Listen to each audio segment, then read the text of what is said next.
Assalamualaikum warahmatullahi wabarakatuh. Apa kabar teman-teman? Semoga teman-teman sehat-sehat walafiat dan gak bosan buat ngeliat video ini. Karena ini adalah video learning journal yang ke-11 dan ada 3, 4, atau 5, 6-an video yang bakal kita buat lagi gitu, yang harus ditonton juga. Oke, anyways, hari ini adalah pertemuan ke-11 dan pertemuan ke-11 adalah kita akan mempresentasikan tentang proposal yang kita buat kemarin. Nah, kira-kira apa nih yang kita dapatkan dari pertemuan yang sudah kita bahas tentang pembahasan proposal yang sudah kita buat per kelompok? Apa aja sih yang kita dapetin? Nah, hari ini kita bakal ngebahas.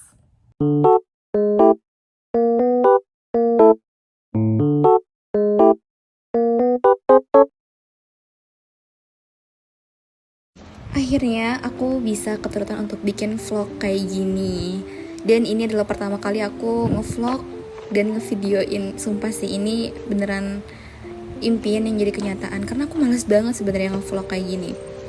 Nah, ini adalah hari Rabu dan aku bawa bekal OTW untuk ke kampus. Nah, ini adalah jalan yang biasanya aku lewatin dari kosan menuju tempat kuliahku. Dan ini hutan-hutan gitu loh. Jadi agak serem kalau malam, cuma kalau pagi gini view-nya bagus. Oke, sekarang kita udah masuk ke kelas dan ini adalah kelas film dokumenter.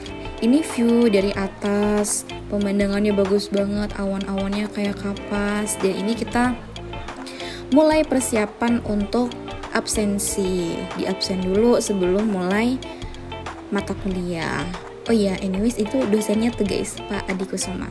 Nah ini di absen dulu karena biasanya absennya tuh pakai learning journal dan pakai absensi manual. Nah tadi tuh sebenarnya kita presentasi proposal, jadi proposalnya tuh di ACC apa enggak dan perlu koreksi apa aja. Cuma karena aku lupa buat ngerekam di kelas, jadi nggak ada rekamannya. Nah sekarang ini kita lagi ada di parkiran. Kalian pasti tahu nih parkiran mana.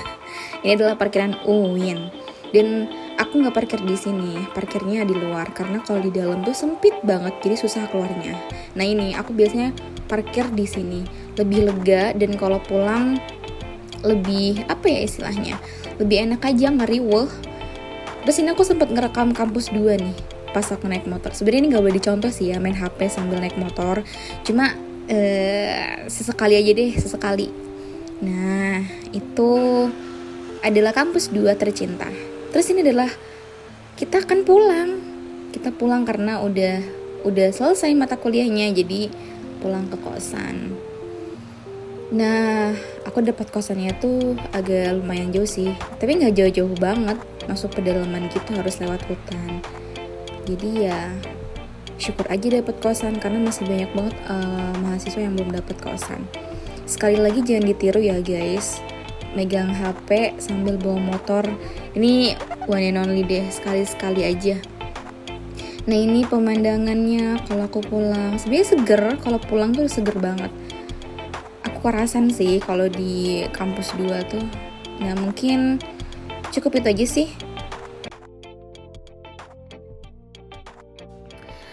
Oke teman-teman, jadi kemarin 1, 2, 3, 4 kelompok dalam film dokumenter sudah mempresentasikan hasil dari proposal mereka.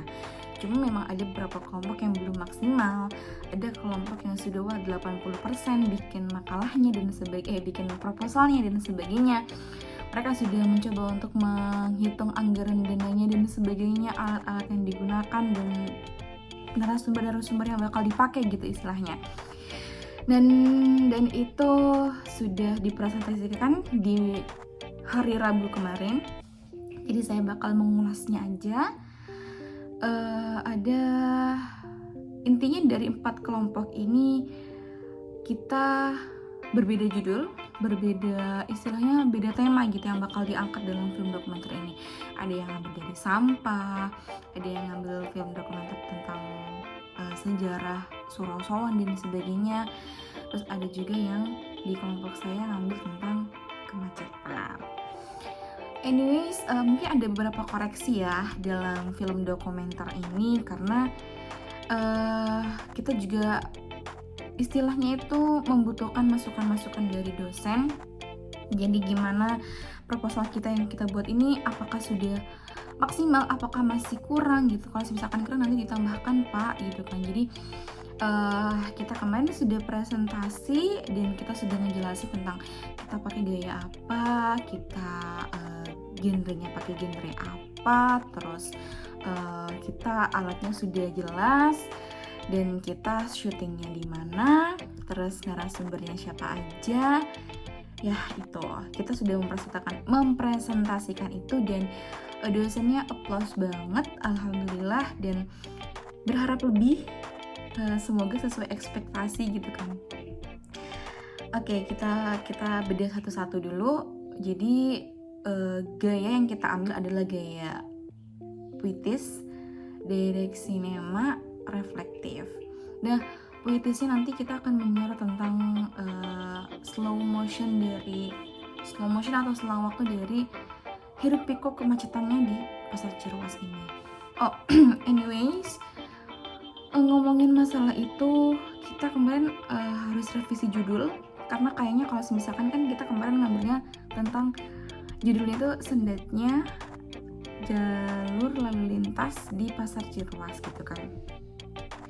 Jadi ada revisi, ada masukan dari bapaknya, kenapa kalian nggak pakai kemacetan aja, karena kan kalau sendat itu kan cuma istilahnya padat gitu, kalau macet kan emang macet.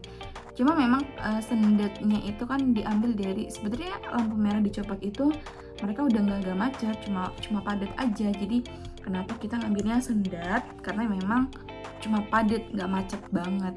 Tapi karena memang harus revisi, karena kita temanya adalah kemacetan, ya udah kita bakal revisi judul itu dengan menggunakan yang kemacetan. Terus habis itu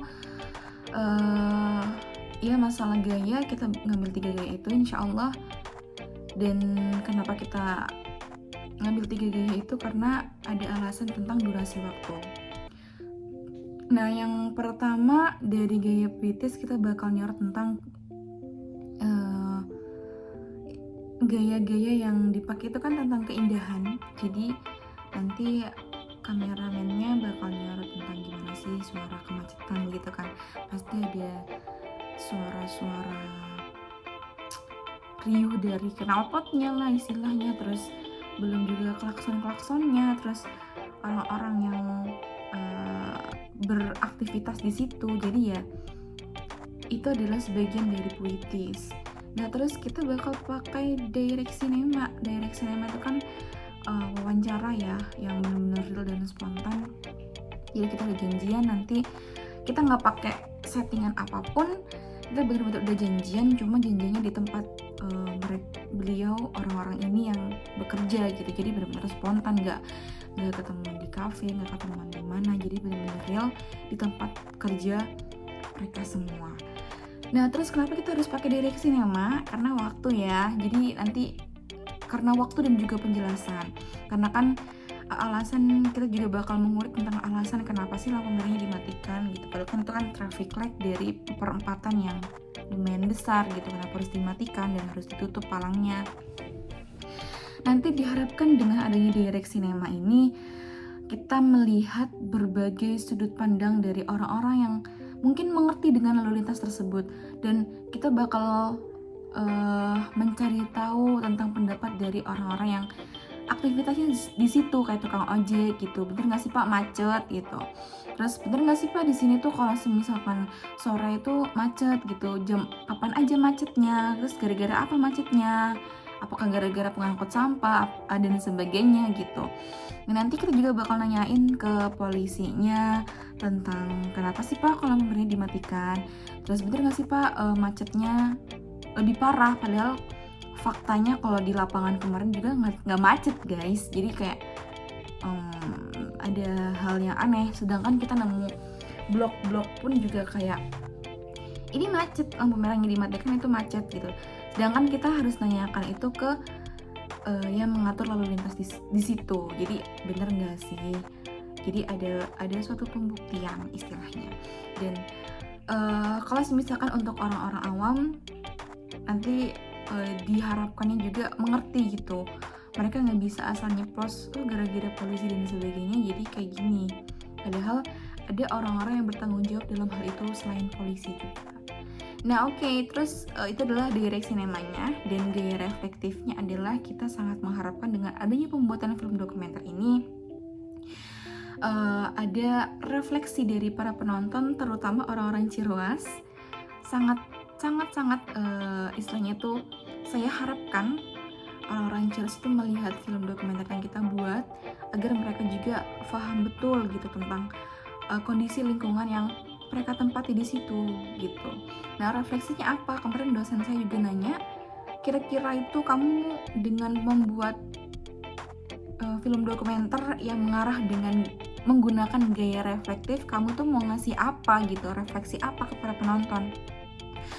Dan refleksinya adalah yang pertama, karena di situ kan banyak orang lalu lalang, jadi istilahnya itu seenggaknya ketika hal yang pertama yang harus dipahami adalah orang-orang yang berlalang di Jalan Nasional Kecamatan Ciruas ini diharapkan paham betul tentang tata tertib dari lalu lintas. Ketika mereka berkendara, mereka harus menggunakan apa?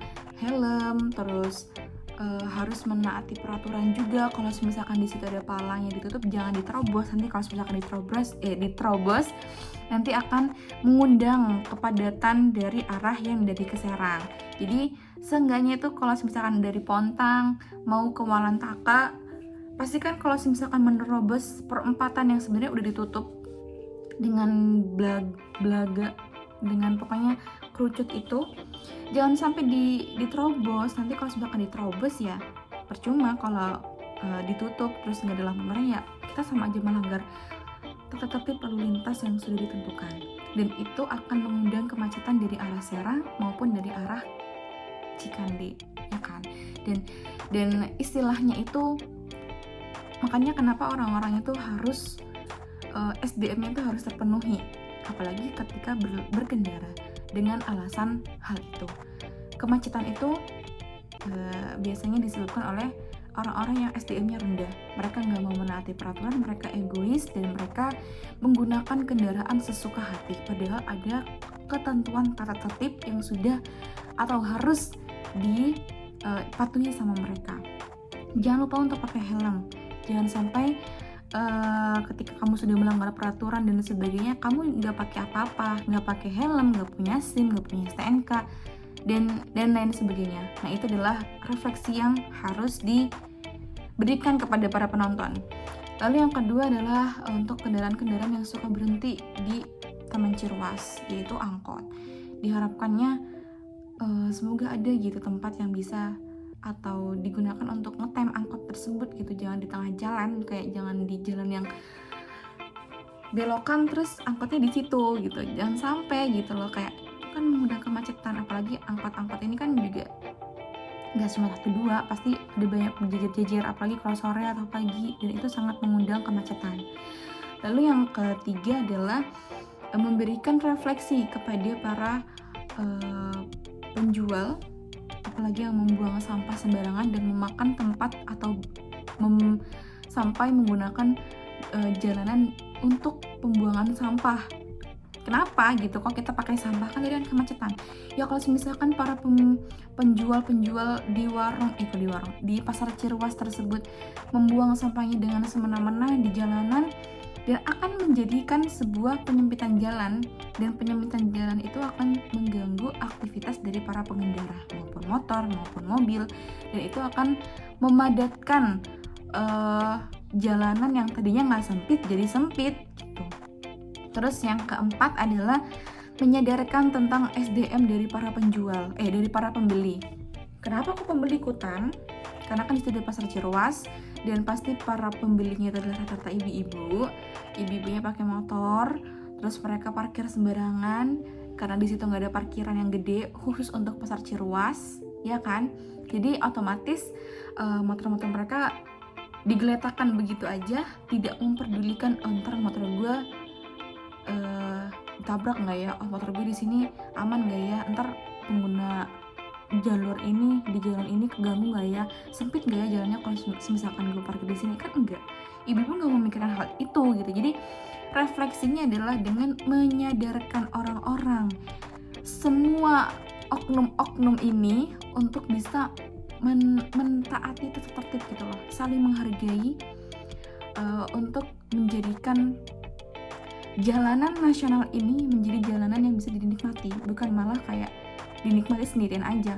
Udah mau belanja, udah terus sini aja, udah sampainya buang sini aja, ntar juga diangkut, udahlah terobos aja, lagian capek banget harus putar-putar dan sebagainya.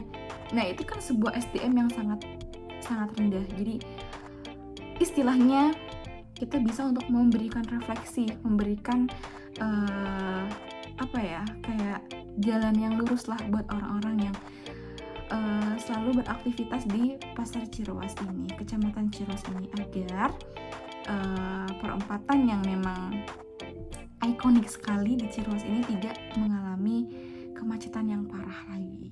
Jadi itu teman-teman, refleksi dari film dokumenter ini. Jadi ada banyak hal juga, dan tentunya nggak hanya untuk Kecamatan Ciroas aja, tapi di daerah-daerah lain, entah di Cikande, entah di Tangerang. Semoga teman-teman ketika melihat film dokumenter ini refleksinya ngena gitu. Jangan semena-mena kalian pemotor, kalian pengendara motor, kalian pengendara mobil, kalian egois sendiri gitu. Jadi kita harus mentaati tata tertib yang sudah ditentukan agar terciptanya lingkungan yang baik dan nyaman.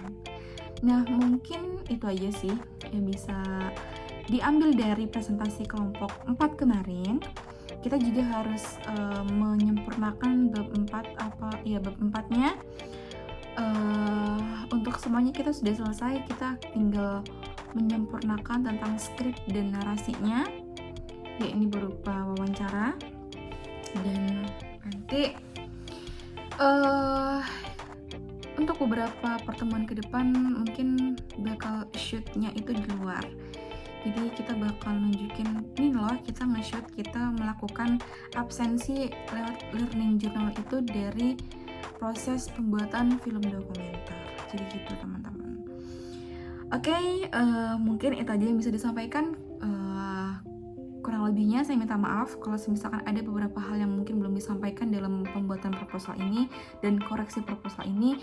Cuma yang saya bagikan adalah kita sudah mulai fix dan di ACC menggunakan judul dan tema ini. Oke teman-teman, makasih banyak sudah mengikuti learning journal yang ke-11 ini. Kita akan merampungkan sedikit demi sedikit kewajiban yang satu ini. Saya akhiri, wabillahi taufiq wal hidayah, wabillahi wal inayah. Wassalamualaikum warahmatullahi wabarakatuh. Teman-teman, stay safe.